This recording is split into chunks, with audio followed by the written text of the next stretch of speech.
నాకు చాలా heat body sir, నాకు ఎప్పుడు వేడి చేస్తూ ఉంటుంది, అలాగే తలకు ఆయిల్ రాసుకుంటే నా మాడంతా వేడిగా ఉంటుంది, నా కళ్ళు ఎప్పుడు ఆవిర్లు వస్తూ ఉంటాయి అని చాలా మంది క్లయింట్స్ చెప్తూ ఉంటారు. అసలు వేడి చేయడం అంటే ఏంటి? ఏంటంటే మన బాడీ యొక్క ప్రకృతి అనేది 3 రకాలు ఉంటుంది. వాత, పిత్త, కఫ అని. దీంట్లో పిత్త ప్రకృతి కల వాళ్ళకి బాడీ అనేది ఎప్పుడు హీట్ గా ఉంటుంది అనమాట. ఎక్కువగా మనం తీసుకునే ఆహార పదార్థాలను బట్టి కూడా బాడీ హీట్ అనేది డిపెండ్ అయి ఉంటుంది.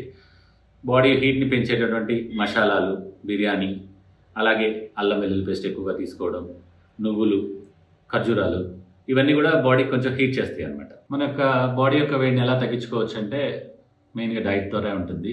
ఎక్కువగా వేడి చేసే పదార్థాలు, మసాలాలని కొంచెం తగ్గించుకోవాలి. అలాగే వాటర్ ఇంటేక్ అనేది కొంచెం ఎక్కువ పెంచాలన్నమాట. అట్లీస్ట్ రోజుకి 4 to 5 లీటర్స్ అనేది తాగుతూ ఉండాలి. దాంతోపాటు వాటరే కాకుండా బార్లీ వాటరు, అలాగే కోకోనట్ వాటరు, సగ్గుబియ్యం జావ, అలాగే రాగి జావ లాంటిది ఎక్కువగా తీసుకోవడం, ఇవన్నీ కూడా బాడీకి చలవ చేస్తాయి.